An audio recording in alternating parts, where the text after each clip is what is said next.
takes in space.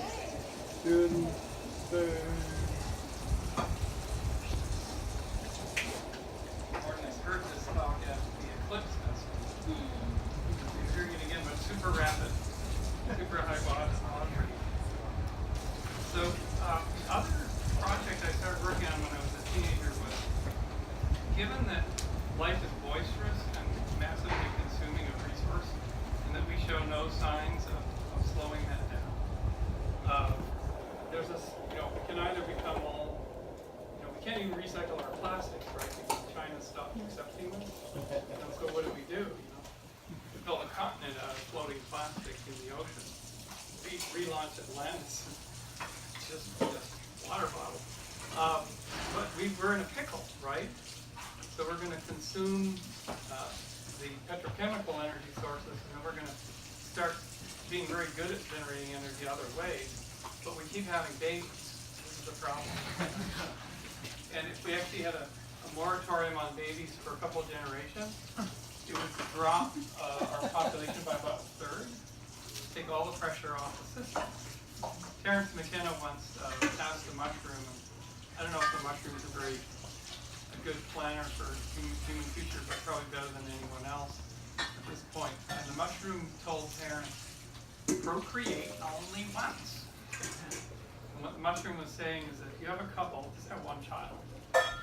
One child, and you start dropping the population defect pressure off of the biosphere, right? Because here's the problem: a child born in 1930 probably uses 100th of the energy and material resources as one born in 2000, right?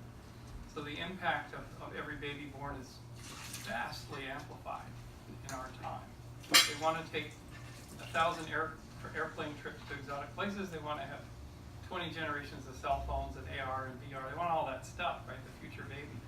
So it's not just actually reducing our procreation rate. It's actually all the other things. But if we keep having more babies, we're kind of going to consume everything.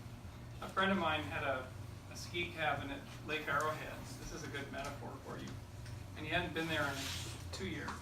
He goes up to the ski cabin, and he goes in and he picks up a jar of allspice. He's like making an omelet or something.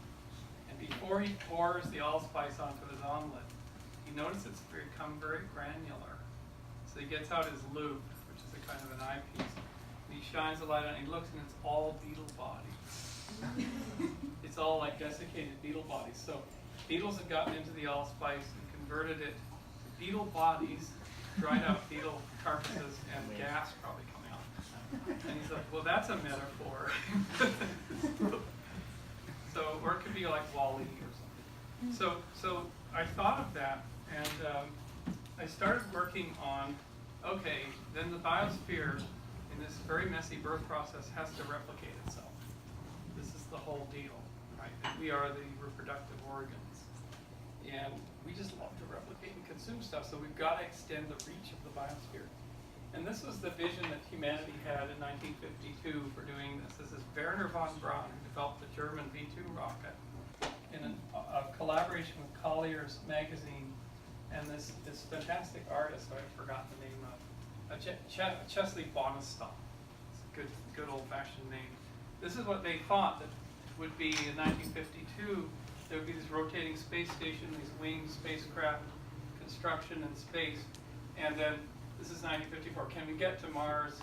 Is there a life on Mars? And how to avoid a recession? Nothing has changed.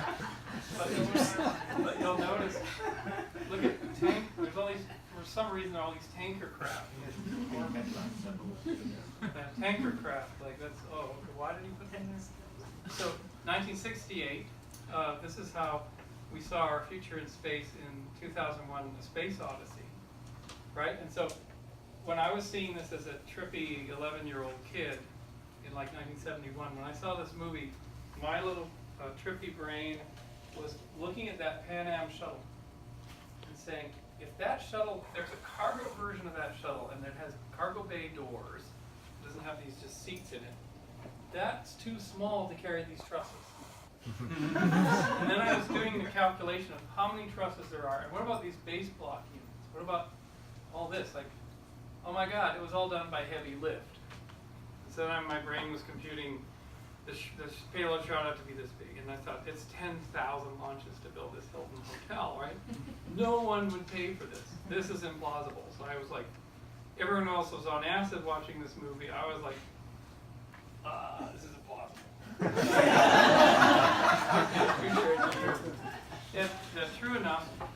With the heavy lift capability of the shuttle, this is what we built in 2001 for 3 crew, right? 2011, this is the completion of the ISS. And it's just tin cans, right?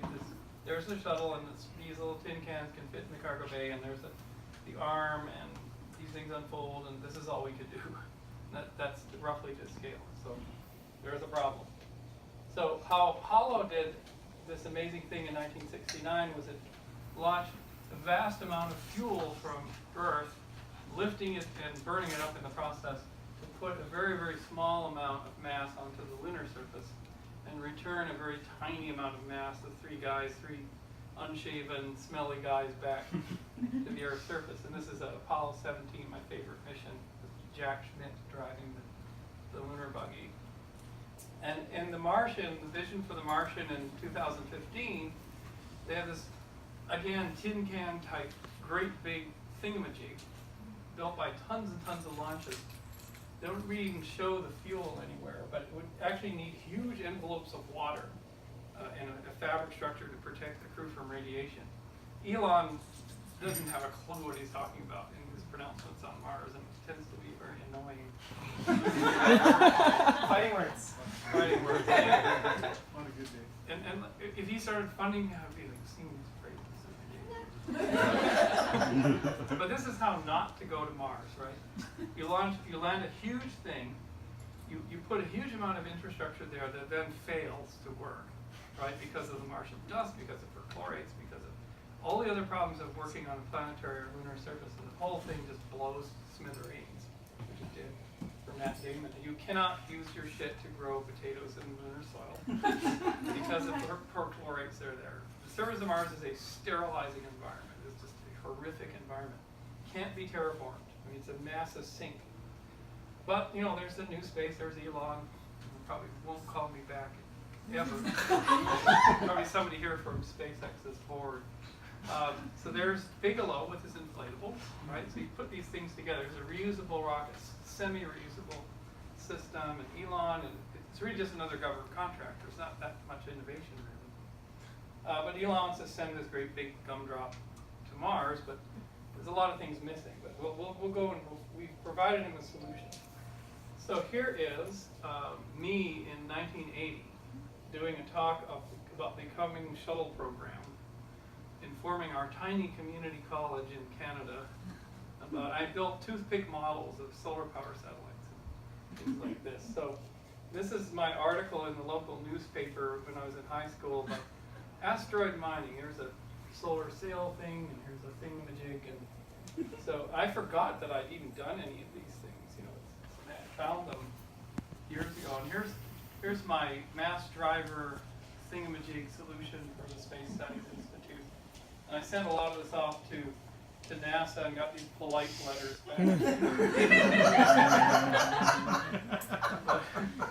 but here I am 20 plus years later, did about 25 projects for NASA. Got lots of funding, had a company going and everything. This was one of the projects. I can show you this. So I had done a lot of modeling and simulation of space missions. Everything. Shuttle, space station, humans on Mars, lunar bases, everything. And I'd gotten a reputation for being an out-of-the-box thinker, which of course civil servants cannot be. Like the civil servants would come to me and say, we're civil servants. We cannot use our imagination. This is too risky. You know, we can't rent cars with power windows. So the per diems are too low. So these are civil servants. So this was actually one of the projects that Johnson Space Center people came and said, the administrator wants to figure out how to take the constellation lunar hardware, not just back to the moon, this is during the Bush era, but to another target, which would be an asteroid. I said, has anyone thought about taking people to an asteroid? No, no one's done that. We're civil servants, we don't use our imagination. so this is the sketch I did that resulted in this architecture. So cover of this magazine. And we embargoed, this is with Pete Ward, who's a mutual friend of folks. So I took this all to Pete Ward. I said, hey, you're Mr. Asteroid, you're Mr. Star, what do they call him? Darth Vader? Where's Creon? Oh, okay, so Creon and I both worked with Pete Ward, who's a general who now runs a big, wonderful new thing. But his whole thing was he had a space command, and he was very interested in asteroids. And so when the Bushies wanted to go back to the moon, there was this asteroid underground, and I was part of that. And what he did is he said, hey, you can use your imagination. Civil servants can't. And you're not a civil servant, so you can't get fired. So why don't you go public with this idea? So I did. So for 6 months, we worked the public affairs office, internal engineers and scientists, external. And in July 31st, 2007, I presented this at Industrial Light and Magic to the animation team, and then in a public talk. And there was a model of Darth Vader. There was the costume of Darth Vader was standing in a glass case next to me. So then I called Pete Warden and said, guess who, I'm standing by your namesake. So we launched this thing, and it actually realm bent NASA. It turned NASA's direction. The whole point was, it says NASA's new target, right? NASA's in the article, and it wasn't. This is my idea. So you put it out to the media, they push it out.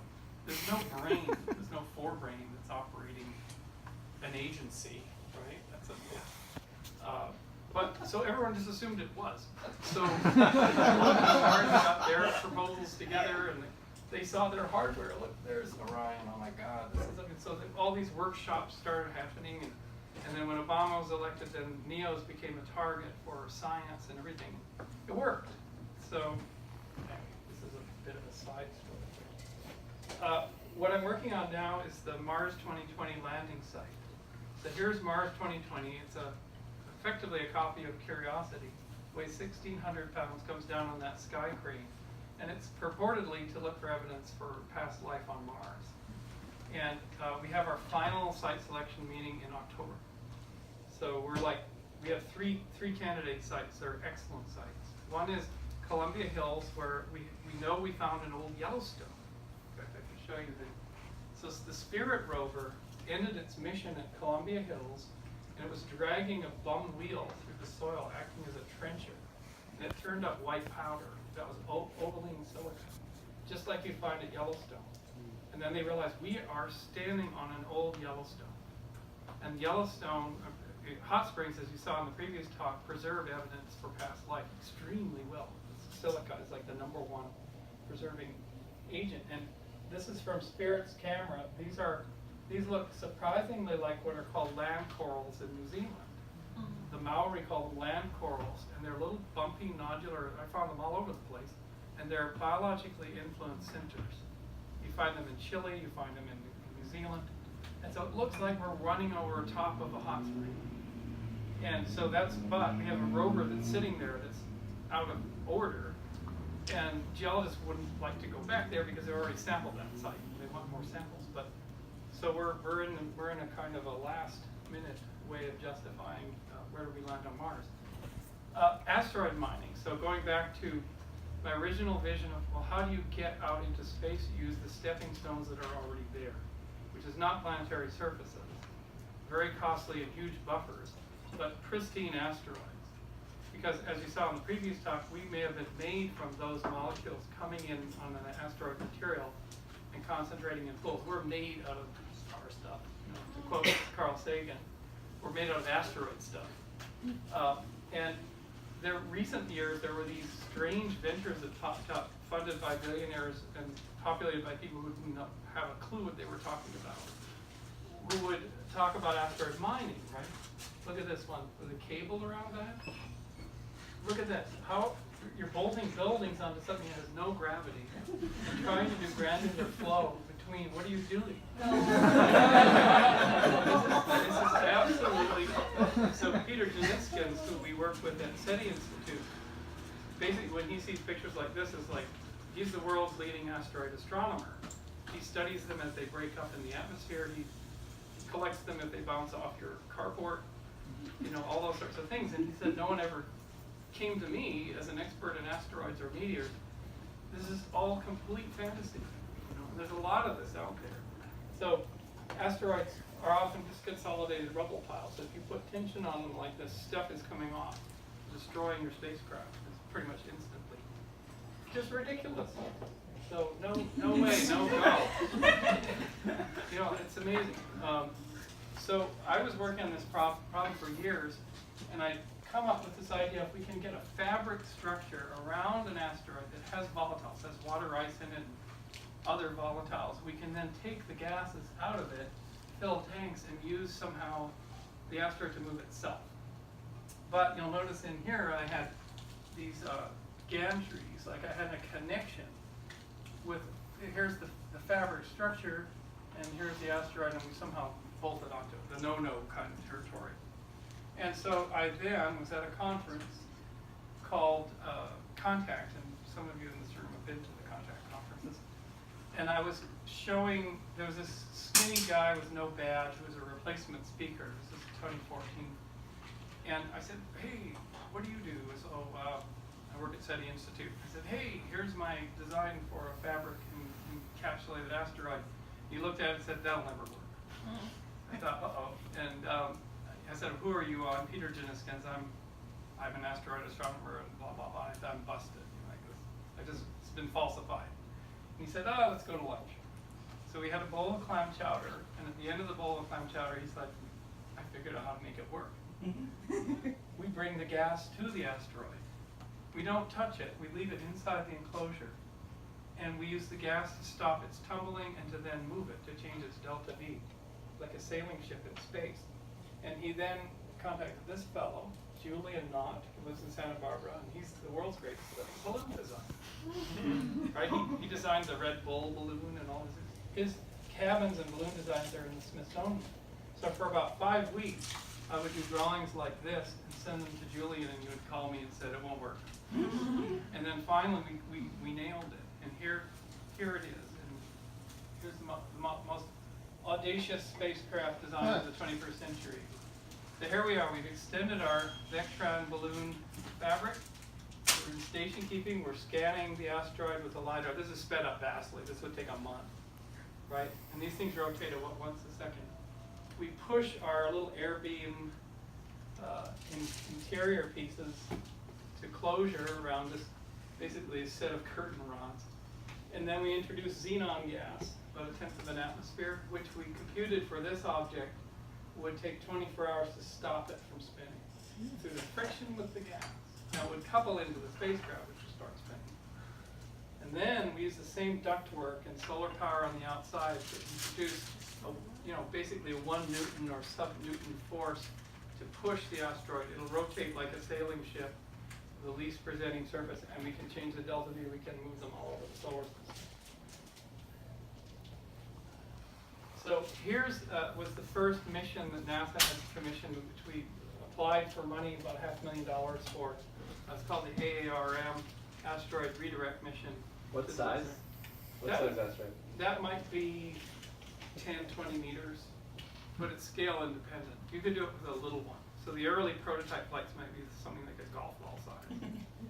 And the question here? Yeah, sorry, I just had a quick question about where does the delta V come from? I mean, usually you have to eject some sort of reaction mass, right?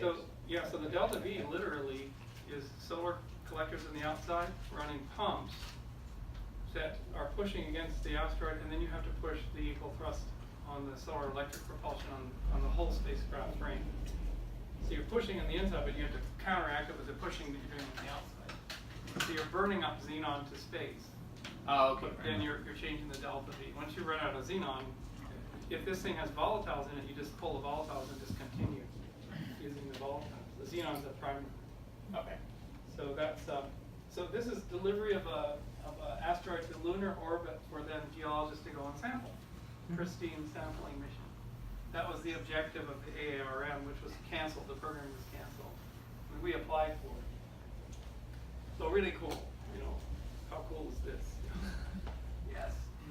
So what would we go after? Well, we'd go after, initially, the low-hanging fruit for the economic expansion into space is volatile.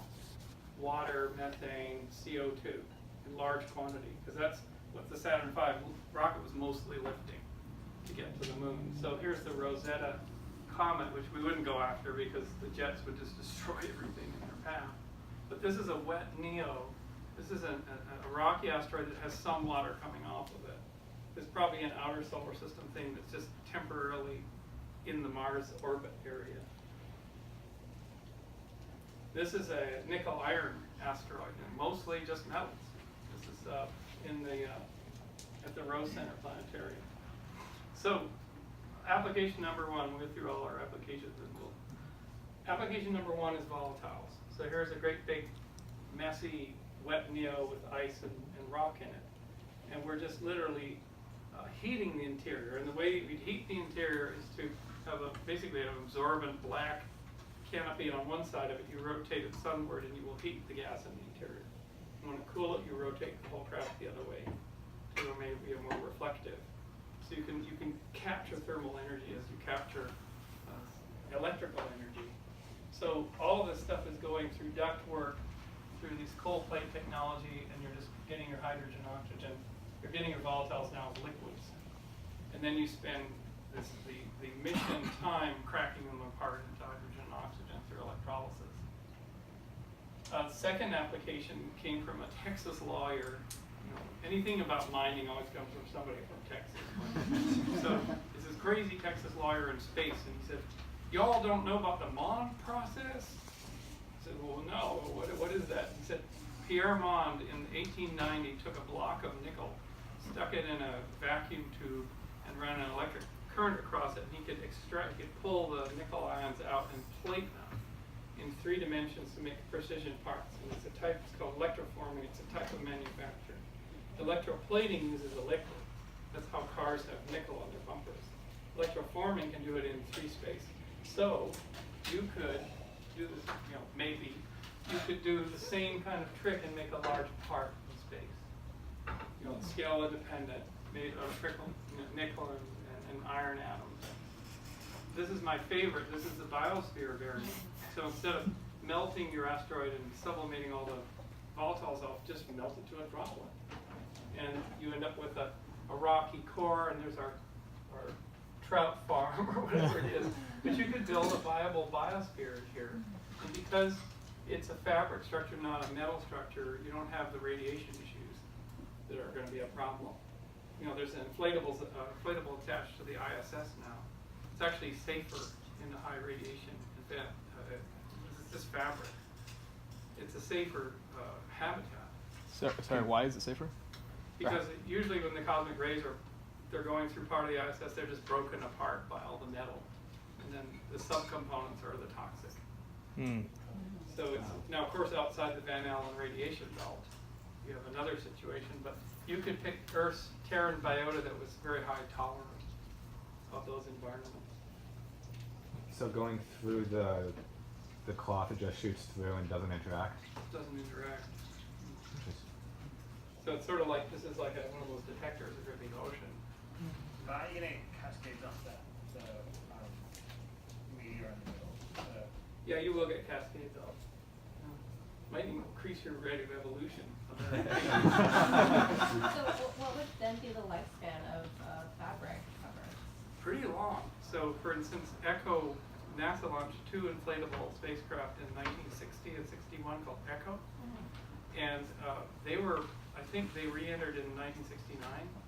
And the Genesis 1 and 2 inflatables have been there for 10 years, I think, from Robert Bigelow.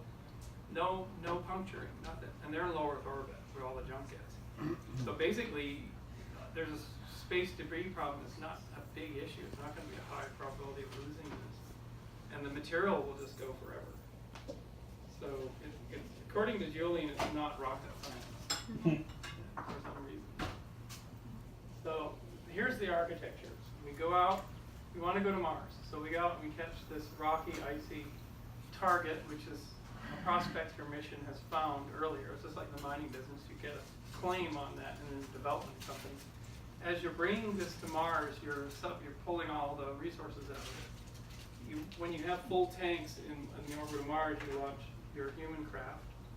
They get there, and there's your fuel there's your section.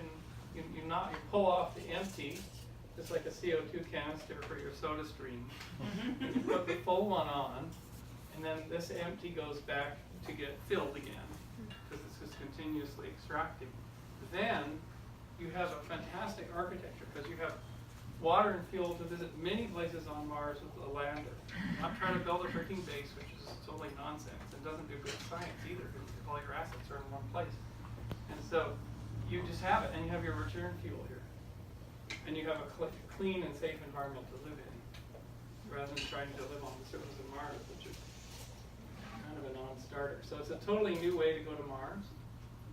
And then we want to build one of these Stanley Kubrick space stations. We can, because we can make all of the heavy, big trusses and beams to precision through 3D printing, this type of 3D printing, and deliver them to our construction site. We can't make microprocessors in space, but we make the big heavy things that we have to, and we can feed the crew with a bio variant. So the whole thing, sustainable way to stay in space. So is this potentially a architecture to open the solar system?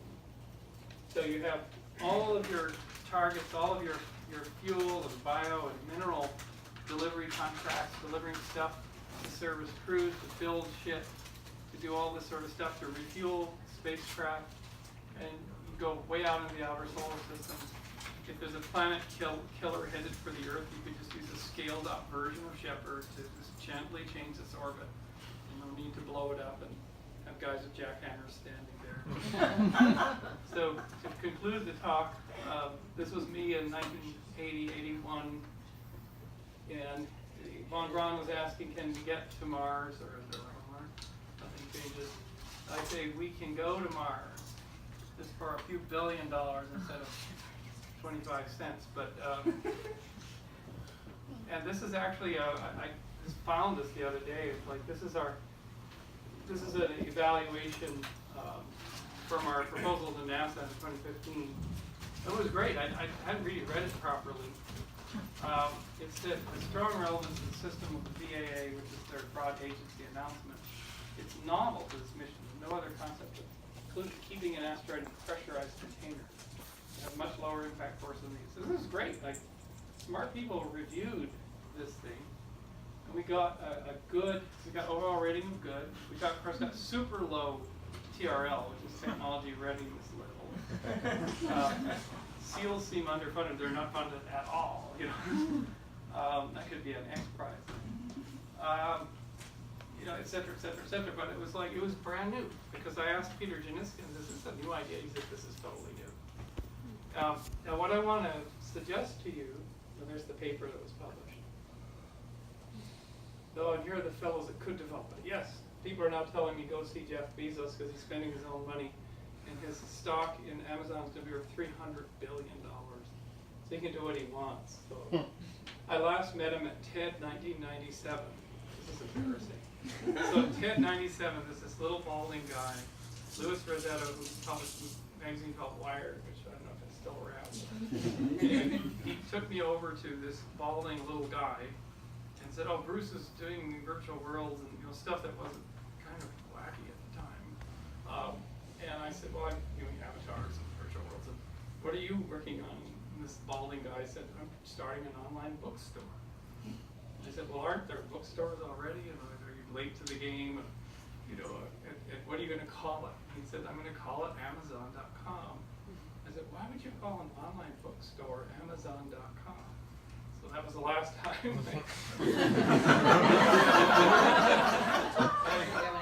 What was his answer? He just walked away. Another ignorant person. These are the guys that probably will do this thing, the Chinese, right? They're not a business.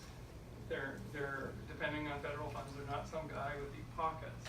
For a project that has no discernible return in about 3 or 4 generations, right? It's probably China. China is rolling the future right now. It's investing all over Asia. We don't even know about this stuff. But I go to Pakistan twice a year, and the CPAC deal is now in force. It's called the New Silk Road. $2.3 trillion of our treasury debt is being invested in 17 countries, from Vietnam to Bulgaria. They're building pressurized rail, maglev trains, airports. Chinese internet with no Wikipedia, no Amazon, sorry, for the entire Asian sphere. They're modernizing all these countries, including Pakistan. So years ago, Pakistan had power outages every single hour in the capital, which is where our lab is. The power was going out every hour, and then generators would kick in no more. China's modernized their system. And so China is taking its role as the future hegemon, right? And I think that if I can get into the right room, if you know any connections, to basically say to the Chinese space program, look, if you want a visionary goal, way beyond going back to the moon, way beyond these kind of things, that opens the solar system to the totality of human habitation, 1 trillion times the energy collection ability, resources, minerals, everything, to expand the biosphere almost like a doubling, almost like a cell division. You guys are the guys to invest. Because it only needs 40 to 100 million a year for about 25 years to run the demonstration flights and perfect this technology. It's a little bit like a solar sail, which is being crowdsourced, for God's sake, and the Planetary Society. And I think I might get the right person that says, okay, we have $1 trillion to work with. We have 100,000 young people in our space program. This gives us an objective that is visionary, and they could then drive the process. And by the 2040s, we might have basically a sphere opening in the solar system, because otherwise we're just not going to have it. We're going to be like the little beetles eating all the allspice. Got to do something. So anyway, those are the collaborators on this project, and thank you for your attention again.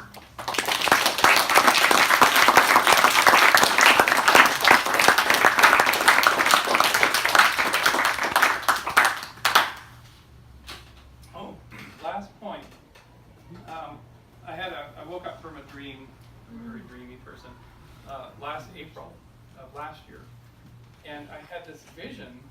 There's this crazy thing. There was this snapping sound in my head, and it lasted all day. I was like, what is this sound? Oh, my father was a sailor.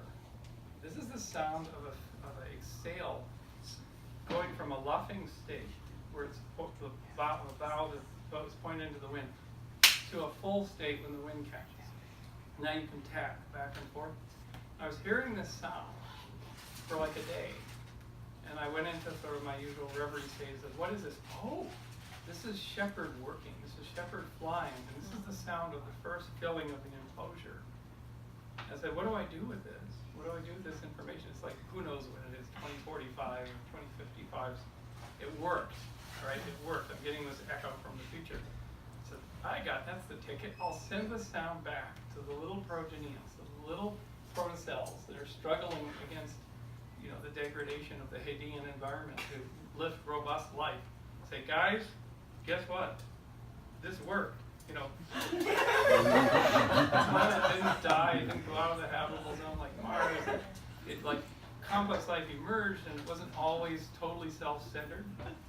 And the dinosaurs were wiped out, and the trilobites and everything. But boom, there's intelligent big things figured out a way to expand the biosphere before it turned into a tomb for complex life, which we're very shortly going to enter that Venus Terminator phase in 150 years or so, according to Lovelock. So we're at the edge of Gaia falling off a cliff. The belt deserts are evidence of this. And anyway, even if humans weren't here, we'd be heading toward Venus conditions, the Venus phase transit, the rollover. So I then had the thought, wait a minute, if you had a time-lapse camera at the end of the edge of the solar system, watching this eruption up here, watching this expansion from robotic spacecraft, then followed by a ring of encapsulation of trillions of compartments forming, moving around the solar system, moving resources around, and stuff being built on there like corals, almost like a giant coral. This looks exactly like the process of the origin of life itself. It's all the same methodology. It's the same principle. Encapsulate those things, turn them into high probability resource things, little protocells, Same thing. It's membranous encapsulation and probability tweaking and recombination and selection. So the eruption of a biosphere of intelligent life into its neighborhood to propagate itself is the same process as its origin. So it will look the same anyway, except it's done by nerds, not by the random punching of the cosmos. Slightly better.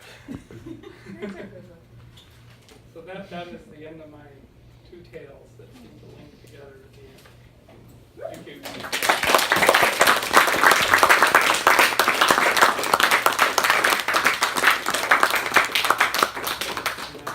Quite happy to take questions. So you were going to announce. No, I was going to say, any questions? Oh, yeah, we're good. This is. Oh, Wait, you then your long-awaited question. Sure, I'm trying not to hog all the questions. So, much earlier when you were talking about the initial capture of the asteroid, I'm imagining with the delta V, or where that asteroid is going, and getting it into Earth orbit or Mars orbit is pretty enormous. It's not Is that it- much, actually. Oh, Yeah, okay. we for 2008 PC3, which was our reference target, was 2.5 years, a certain amount of. Yeah, it's not too bad. And that was 300 tons, I think. Cool. And Yeah. oh, okay. So it's pretty small asteroid. Pretty small, yeah, initially. So do you end up using the asteroid itself for fuel, like Yeah. essentially breaking down the volatiles? You could. So you literally, if you broke the volatiles down, you don't have to bring it to Earth. Because the tanker block section is going to be self-propelling and it's going to take itself to its delivery point. And then a new one coming out and then attaching. So like most of the asteroid keeps on its original path. You take the parts you care about, Yep. and then use asteroid materials as the volatiles to shoot it over to where you care. Yeah, Okay. your harvesting is just like Great. taking petroleum out of the ground, get it into a tanker truck and stick it off and then the tanker truck back. That sounds a lot easier. Do you Yeah. have a sense of like what portion of the asteroid's mass you have to give up to get the pieces you care about to Earth and Mars? Exactly, to move it. Right. Peter and some guy that said he did it. It's not much. Great. Yeah.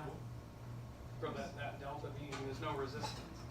You know, it's it wasn't that big a proportion, like a percentile or something. Nice. Yeah. So it's a kind of a cool idea. We had a question here next to the Norfolk pine. New Zealand. knock on the pine tree. I had a question about when the child falls and scrapes its knee. If in the mining process from external objects, or I know some comets are sort of pregnant with gases that can burst and things like that. How do you foresee rapid release? Because I know when you warm those substances, you're going to get expansions and stuff. You're going to get kind of explosive. Yeah. You'd have to just develop experience.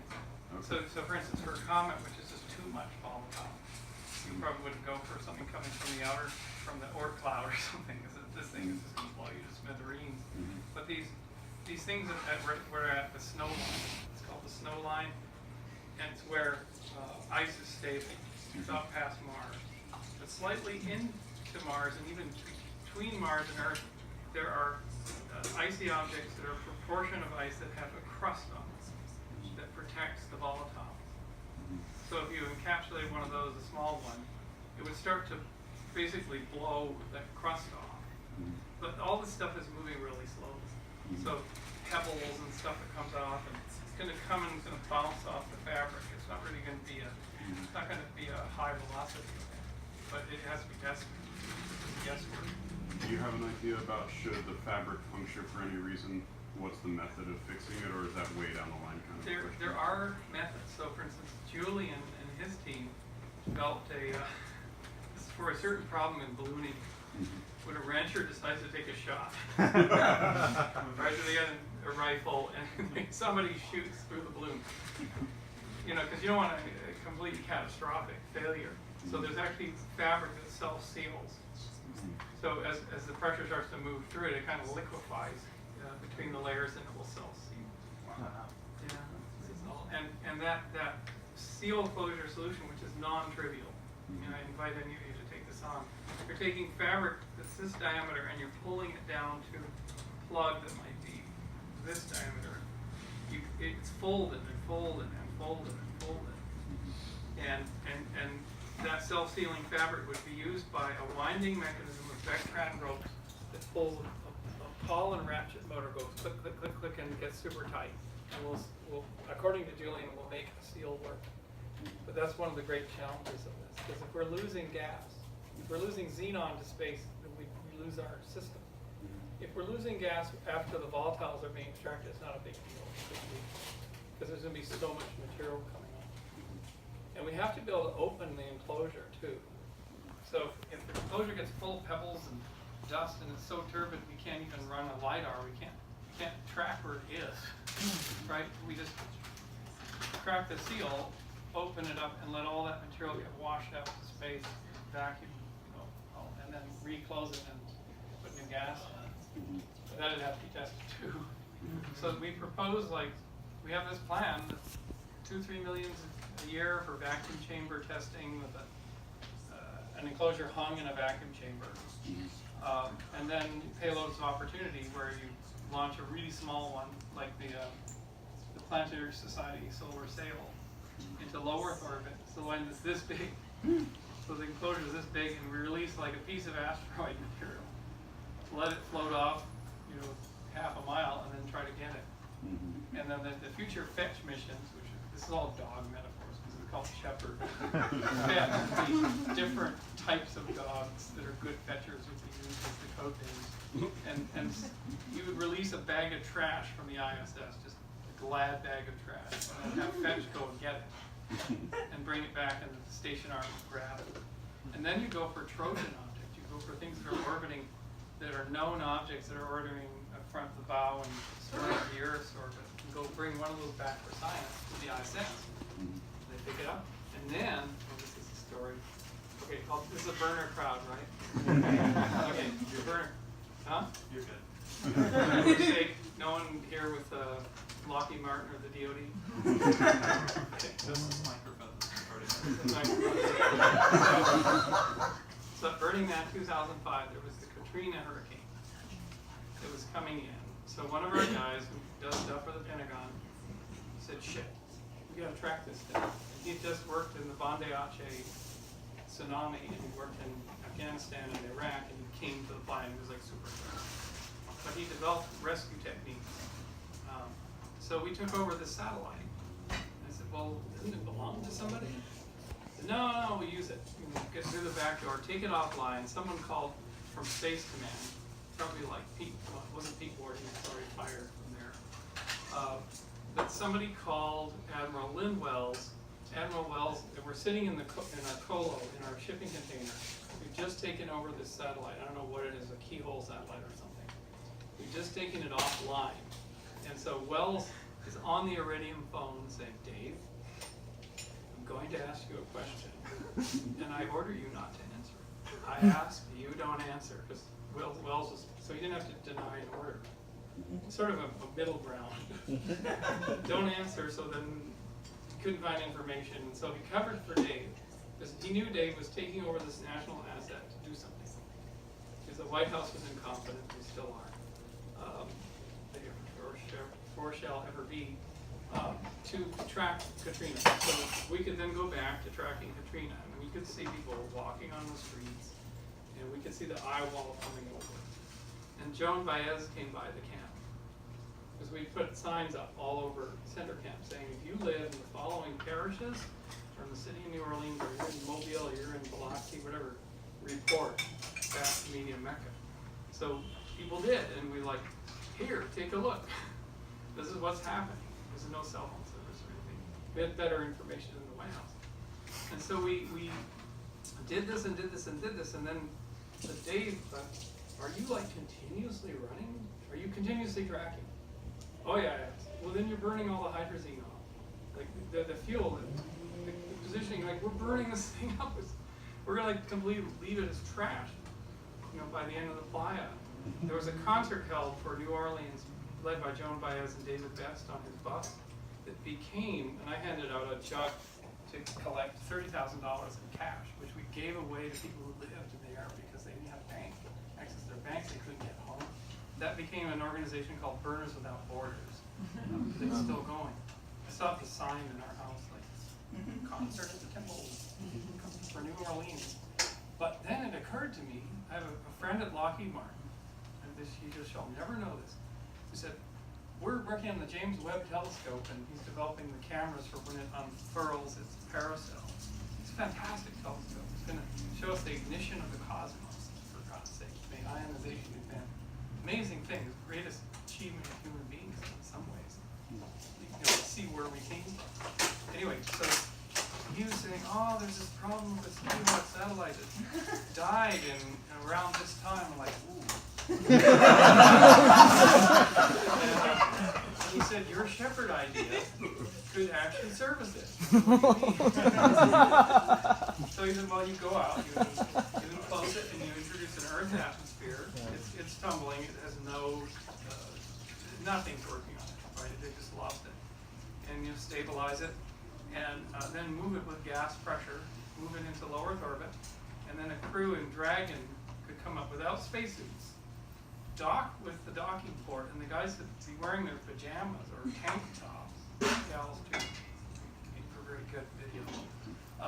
And they'd have all their tools on their belt, and they'd have their hydrazine refueling, and they could go into the enclosure and breathe, and not have to have a freaking arm and all these complicated satellite servicing things, and get it back online, and then the shepherd would take it back out. And it's like, wait a minute, this is a business plan. So I said, well, what does the DoD spend for that? And they said $1 billion. They'd spend $1 billion to get that. So if you know people, well, we created our own business plan, perhaps, to get this thing developed. This is one thing, but we can also get rid of space junk too. Kind of cool. You can deorbit space junk. So if they identify, these things are really slow moving systems to vacuum out the solar system, or vacuum out the near Earth system. Can I briefly interject a logistics thing for dinner? Sure. So people prepared food for about 20 people to eat, and the ask is either to make a financial contribution to that or to pick up additional things for dinner food. So I think we have salads, veggies, meat things. So if people want to pick up wine, beer, desserts, other sides. Helen, is there anything to call out there? Also mains would still be good. I mean, depending on how many people want to stay for dinner. There's taco places around the corner. There's Subla, which does like whole roast rotisserie chickens. So if you want to stay and you didn't RSVP on the little Facebook thread that you were bringing cash, maybe if you want to stay, just pick up some food and bring it back to bulk up the amount. And now might be a good time to step out and do that while we finish Q&A, but there's also like a liquor store half that's locked down. And maybe you want to talk about Kaleidoscope and this salon series a little bit. This is apparently a series now.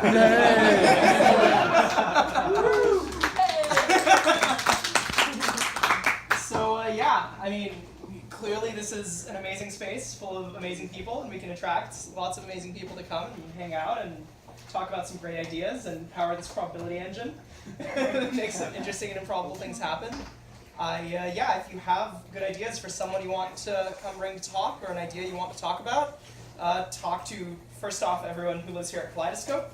There's Helen here, Brittany, Aurora, June, David, who am I missing? Matt. And I organize this, I don't live here, you can talk to me too, I'll make sure the right people make everything happen. So we can do like a learning cafe, deep learning, one weekend, and then the next weekend. Yeah, exactly. We do throw lots of little events. They tend to be small private community events, or semi-public. This is the first time, that we've thrown like a truly public event? Is that right? I'd say that's true. The KDLs are public. There have been a few. Okay. But we're experimenting with that, and it looks like it works at some scale, asterisk. And so let's make more of this happen. I do want to chime in a little bit more about the learning cafes. They're every other Sunday. It's going to be next Sunday from 2 to 5. And the idea is you come in with whatever you're reading by yourself for 2 hours of silent reading in this room. And then for the last hour, we're gonna go around and everyone talks about what they learned. So it's kind of an introvert party, but and then we're having kind of monthly open mic nights for music enthusiasts too. Come chat with me. I can add you to all the invites.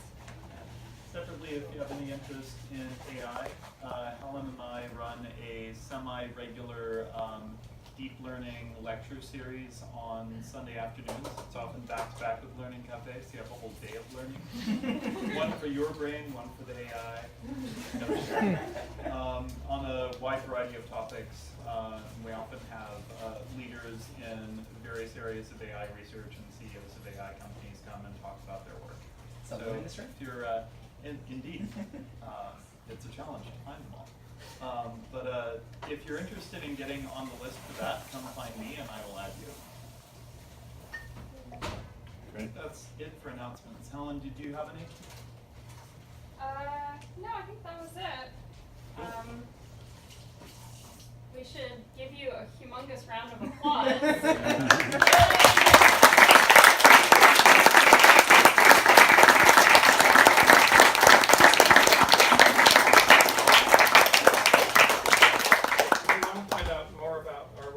damer.com, DAMER.com. And I have a podcast called The Levity Zone, and it has a lot of these ideas in it, and there's a ton of stuff online. And if you want to be involved, you're more than welcome. We need all kinds of minds and hands and hearts and Imagineers and everything for all these projects. They're just open projects. How often do you put out your podcast? Once a month, about all I can muster. Yeah, emphasizing that if any of this sounds interesting and you want to work on anything even remotely related, definitely chime in. This is a great opportunity. We need people good at thought experiment, dreaming and hand waving, and doing science and doing engineering and fun projects. Can someone take our picture of Eugene and me in the front here? He's the real troublemaker that made this happen. All right. I get one. I got it. That is Take a picture of you taking a picture. that is a nice picture. Yeah.